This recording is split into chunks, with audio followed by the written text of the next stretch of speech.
दोस्तों रिलायंस पावर की बात करें तो स्टॉक के अंदर गिरावट देखने को मिली और साथ में रिलायंस इंफ्रा में भी काफ़ी बड़ी गिरावट हुई। तो इस गिरावट के पीछे जो वजह निकल कर आ रही है वो ये है कि अब बैंक ऑफ बड़ौदा ने भी अनिल अंबानी को फ्रॉड घोषित कर दिया है, जिससे उसकी कंपनियों पे दबाव देखने को मिला है। लेकिन दोनों कंपनियों ने अपनी तरफ से क्लेरिफिकेशन दिया है कि इस पूरे मामले से उनका कोई लेना देना नहीं है। लेकिन अब आप देख सकते हो कि सेंटीमेंट बिगड़ जाते हैं, उसके बाद में माहौल गड़बड़ हो ही जाता है, लोग पैनिक सेलिंग भी कर देते हैं। लेकिन रिलायंस पावर और रिलायंस इंफ्रा का फ्यूचर क्या है उसको समझेंगे। यहाँ पे रिलायंस इंफ्रा ने एक बड़ा फैसला किया है, क्या है वो फैसला उसको समझने की कोशिश करेंगे इस वीडियो के माध्यम से। और रिलायंस पावर जिसका आईपीओ ही 400 रुपये के आसपास आया था 2008 के पहले, वो स्टॉक इस समय जिसकी फेस वैल्यू अभी भी 10 रुपीज़ है 46 के आसपास है। आने वाले समय क्या बेहतर करेगा। और रिलायंस इंफ्रा जो एक समय 2000 के आसपास हुआ करता था वो 200-300 के आसपास है। क्या है आगे की संभावना समझेंगे इस वीडियो के माध्यम से। लेकिन फ्रेंड्स उससे पहले अगर आप पहली बार हमारे चैनल पे आए तो चैनल को सब्सक्राइब कर दीजिए, एक बेल आइकॉन दबा दीजिए ताकि जब भी नया वीडियो बने पहला नोटिफिकेशन आपको मिले। वीडियो पसंद आए तो लाइक से जरूर कीजिए। चलो फ्रेंड्स वीडियो स्टार्ट करते हैं। मैं हूँ आपका दोस्त एस बी दवे और हमारे अपने चैनल ऑनलाइन कमाई में आपका बहुत बहुत स्वागत है। तो सबसे पहले रिलायंस पावर के कारोबार की बात करें तो 46.25 पर क्लोजिंग देखने को मिली, जहाँ पे 1.43% की गिरावट थी। वैसे शुरुआत पॉजिटिव हुई थी, 47.40 का हाई भी बना, लेकिन तेज़ी रह नहीं पाई क्योंकि रिटेल इन्वेस्टर जो बिकवाली कर रहे हैं उनको थोड़ा सा डर लग रहा है कि यहाँ पे अनिल अंबानी पे कार्रवाई होगी। ऐसा बिल्कुल नहीं है, पूरा मामला है वो पुराना है और अब भले ही इसकी इंक्वायरी निकले, चाहे एसबीआई हो या बैंक ऑफ बड़ौदा हो या बैंक ऑफ इंडिया हो, वो अगर रिलायंस कम्युनिकेशन पे ऊपर कार्रवाई करते उसे अनिल अंबानी की सेहत पे ज़्यादा फर्क नहीं पड़ेगा। अब रिलायंस इंफ्रा की बात करें, आज 272 पर क्लोजिंग देखने को मिली, जहाँ पे 3.82% की बड़ी गिरावट हुई। वैसे शुरुआत यहाँ पर भी पॉजिटिव हुई थी, उसके बाद गिरावट का दौर शुरू हुआ। तो इसके पीछे ये वजह भी है कि कंपनी यहाँ पे जो बड़ा फैसला किया जिसमें डसोल्ट एविएशन जो फ्रांस की कंपनी है उसको 2% की एक्स्ट्रा हिस्सेदारी देने जा रहे हैं। यानी अब जो मेजॉरिटी स्टेक होल्डर होंगे वो डसोल्ट एविएशन होने जा रहे हैं, जो इनकी पार्टनरशिप में डिफेंस की कंपनी बनने जा रही है। तो डसोल्ट एविएशन की बात करें, फ्रांसीसी एरोस्पेस दिग्गज डसोल्ट एविएशन और अनिल अंबानी की कंपनी रिलायंस इंफ्रा के बीच में एक पार्टनरशिप में डसोल्ट जो रिलायंस एरोस्पेस कंपनी की शुरुआत की गई है। अब इसमें 2% की हिस्सेदारी वो डसोल्ट एविएशन बढ़ाने को तैयार हो चुके हैं। डसोल्ट एविएशन की वर्तमान में DRAL में 49% की हिस्सेदारी है और रिलायंस इंफ्रा की यहाँ पे 51% की हिस्सेदारी है। इस लेन देन के बाद डसोल्ट एविएशन की जो हिस्सेदारी बढ़ के 51% हो जाएगी, जिससे DRAL डसोल्ट एविएशन की सहायक कंपनी बन जाएगी, एक सब्सिडीज कंपनी बनेगी। जबकि रिलायंस इंफ्रा इसकी 49% की हिस्सेदारी के साथ में एक इसकी सहयोगी कंपनी बन जाएगी। तो फिलहाल majority stake holder Reliance infra है, लेकिन अब डसोल्ट एविएशन बन जाएगी क्योंकि 2% की हिस्सेदारी वो खरीदने जा रहे हैं। ये सौदा 1 नवंबर तक पूरा होने की उम्मीद है। इस कदम का उद्देश्य भारत और दुनिया भर में ग्राहकों के लिए गारंटी, वारंटी और सेवा प्रतिबद्धताओं को मजबूत करना है। सबसे बड़ी बात है कि डसोल्ट एविएशन के पास बहुत सारा अनुभव है, उनकी हिस्सेदारी अगर ज़्यादा होगी तो वो अच्छे से फैसले ले पाएंगे और उस वजह से कंपनी तेज़ी से आगे बढ़ पाएगी। 31 मार्च को समाप्त पिछले वित्तीय वर्ष के दौरान DRAL ने RL के समेकित कारोबार में 69.93 करोड़ रुपए का योगदान दिया है, जो कुल राजस्व का 0.23% है। इसकी कुल संपत्ति 47.13 करोड़ रुपए के आसपास रही है, जो समेकित कुल का 0.33% है। स्वतंत्र मूल्यांकन के आधार पर कंपनी को 2% हिस्सेदारी के लिए लगभग 175.96 करोड़ रुपए प्राप्त होंगे, यानी रिलायंस इंफ्रा को 176 करोड़ रुपए के आसपास की रकम मिलेगी।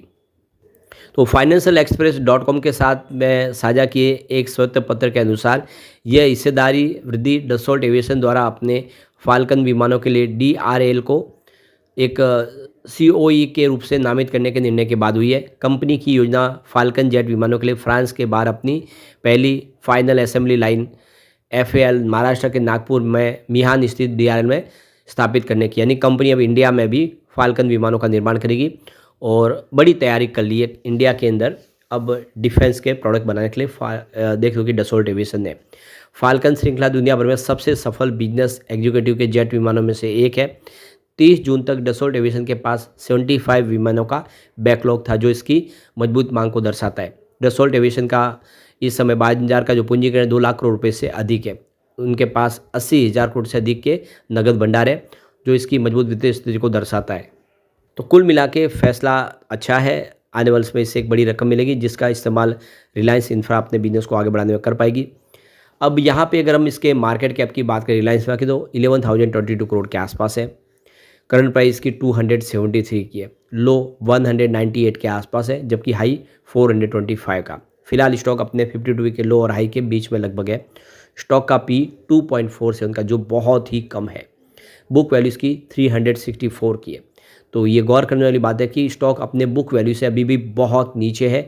इसका मतलब बहुत ज़्यादा फेयर वैल्यू पे स्टॉक है। इसका आरओसी 34 का है और आरओई 37.5% है, जबकि फेस वैल्यू 10 है। वाकई में फंडामेंटल काफ़ी अच्छे हैं। कंपनी लगातार अपने डेट को कम करी है, लगभग एक तरह से डेट फ्री हो चुकी है। स्टॉक इस समय जो ट्रेड कर रहा है 0.75% अपनी बुक वैल्यू से नीचे ट्रेड कर रहा है। कंपनी का जो पिछले 5 साल का CAGR है वो 37.4% के आसपास, जो बहुत ही बेहतर है। डेटर डेज में भी इंप्रूवमेंट हुआ है, पहले 30.6 डेज से जो घट के अब 22.9 डेज के आसपास आ गए, यानी वाकई में सेहत में सुधार हुआ है। अब भी इसको दूसरी पेयर कंपनी से तुलना करें तो आपको समझ में आ जाएगा कि स्टॉक वाकई में इस समय काफ़ी फेयर वैल्यू पे है। आप देख लो कि अदानी पावर जिसका पी रेशियो 19.70 का है, टाटा पावर जिसका 29.73 का पी रेशियो है, टोरेंट पावर जिसका 23.14 का पी रेशियो है और CESC का 14.90 का पी रेशियो है, जबकि रिलायंस इंफ्रा का 2.47 का पी रेशियो। सिंगल डिजिट में आप समझ सकते हो कि पेयर कंपनी की तुलना में ये बहुत ही कम पी रेशियो के मामले में, और बुक वैल्यू नीचे है, तो ये स्टॉक वाकई में शानदार है। अब रिलायंस पावर की बात करें तो आप ये देखिए, तो प्रमोटर ने अपनी होल्डिंग को इंक्रीज किया जून क्वार्टर में। ये देख सकते हो कि 23.26% की होल्डिंग थी, जो उसको बढ़ा के 24.98% कर लिया है। यानी प्रमोटर ने अपनी हिस्सेदारी बढ़ा के एक सिग्नल दिया है कि वो अपनी पकड़ मजबूत कर रहे हैं। यहाँ पे FI और FPI की जो होल्डिंग है वो थोड़ी सी डिक्रीज हुई है। 13.21% होल्डिंग थी, जो घट के 12.93% आ गई है। लेकिन सबसे अच्छी बात है कि FI और FPI की संख्या बढ़ी है। 453 पहले थे, जो बढ़ के अब 471 हो चुके हैं। म्यूचुअल फंड ने भी अपनी होल्डिंग इंक्रीज की है। 0.38% की होल्डिंग थी, जो अब 0.71% हो गई है, लगभग डबल हुई है। म्यूचुअल फंड की संख्या बढ़ी है। 49 थे पहले म्यूचुअल फंड, जो बढ़ के अब 52 हो चुके हैं। इसके अलावा जो इंडिया के जो बड़े फंड हाउस है, इंस्टीट्यूशनल इन्वेस्टर, उन्होंने भी अपनी होल्डिंग को बढ़ा दिया है। 16.50% की होल्डिंग थी, जो बढ़ के 16.54% हो चुकी है। तो यहाँ पे क्लियरली देख सकते हो कि यहाँ पे FI DI सब ने, म्यूचुअल फंड ने अपना निवेश बढ़ाया है और प्रमोटर ने भी होल्डिंग बढ़ाई। तो घटी किसके? वो है जनरल पब्लिक की। यानी यही गलती कर जाते हैं, जब तेज़ी का दौर शुरू होता है जनरल पब्लिक यहाँ से एग्जिट कर जाते हैं, उनको नुकसान हो जाता है।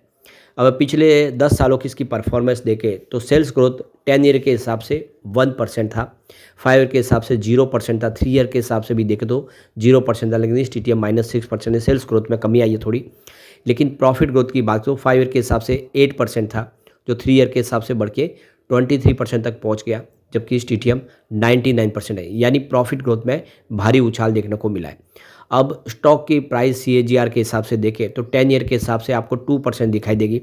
5 ईयर के हिसाब से अगर आप देखें तो ये 71% के आसपास थी, जो 3 ईयर के हिसाब से कम होकर 34% के आसपास आई। लेकिन पिछले एक साल में 53% का उछाल देखने को मिला है, यानी CAGR में वृद्धि हुई है। अब रिटर्न ऑन इक्विटी देखें इसका तो 10 ईयर के हिसाब से -1% था, 5 ईयर के हिसाब से -7% रहा, 3 ईयर के हिसाब से -10% रहा, लेकिन लास्ट ईयर वापस -1% के आसपास है। यानी ROE में सुधार होता हुआ दिखाई दे रहा है। ये सारा है कि आने वाले समय रिलायंस पावर और रिलायंस इंफ्रा बेहतर कर सकते हैं। लेकिन फ्रेंड्स, कोई भी इन्वेस्टमेंट करने से पहले अपने फाइनेंशियल एडवाइजर से एडवाइस ले ले या अपना खुद का रिसर्च करें, क्योंकि मैंने वीडियो आपके एजुकेशनल पर्पज़ के लिए ही बनाया। वीडियो पसंद आए तो लाइक से जरूर कीजिए और चैनल को सब्सक्राइब कर दीजिए। Thank you friends.